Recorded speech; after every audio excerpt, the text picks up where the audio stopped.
اعوذ باللہ من الشیطان الرجیم بسم اللہ الرحمن الرحیم السلام علیکم ورحمۃ اللہ وبرکاتہ۔ آج یہ ویڈیو ہم آپ کی خدمت میں لے کر حاضر ہوئے ہیں۔ یہ رمضان المبارک کے مناسبت سے ہے۔ یہ ویڈیو رمضان المبارک کے پہلے عشرے اور 8ویں روزے کی دعا ہے۔ یہ وہ دعا ہے جس کو کرنے کے بے شمار فوائد ہیں۔ قرآن پاک میں رمضان المبارک کے بے شمار فوائد اور برکت موجود ہیں۔ کچھ فوائد کا ذکر آپ صلی اللہ علیہ وآلہ وسلم نے خود بھی کیا ہے۔ اللہ پاک ہم سب مسلمانوں کو رمضان المبارک کے نیک مہینے کے روزے رکھنے کی توفیق عطا فرمائے، آمین۔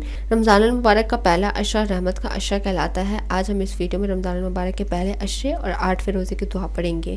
آج کی ویڈیو ان تمام مسلمانوں کے لیے ہے جو رمضان المبارک کے روزے رکھتے ہیں۔ یہ ویڈیو ان تمام مسلمانوں کے لیے بہت مفید ثابت ہوگی۔ رمضان المبارک کے پہلے عشرے اور 8ویں روزے کی دعا کچھ آپ نے اس طرح سے کرنی ہے۔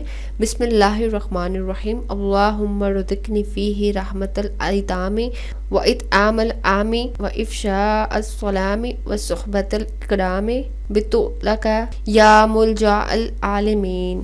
ترجمہ: اے اللہ، آج کے دن مجھے یتیموں پر رحم کرنے، ان کو کھانا کھلانے اور کھلے دل سے سب کو سلام کہنے اور شرفاء کے پاس بیٹھنے کی توفیق دے اپنے فضل سے، اے آرزو مندوں کی پناہ گاہ۔ تو یہ تھی ہماری آج کی ویڈیو۔ امید کرتی ہوں آپ کو یہ ویڈیو بھی بہت زیادہ پسند آئی ہوگی۔ دعا میں ضرور یاد رکھیے گا۔ ملتے ہیں پھر نیکسٹ ویڈیو میں۔ اللہ حافظ۔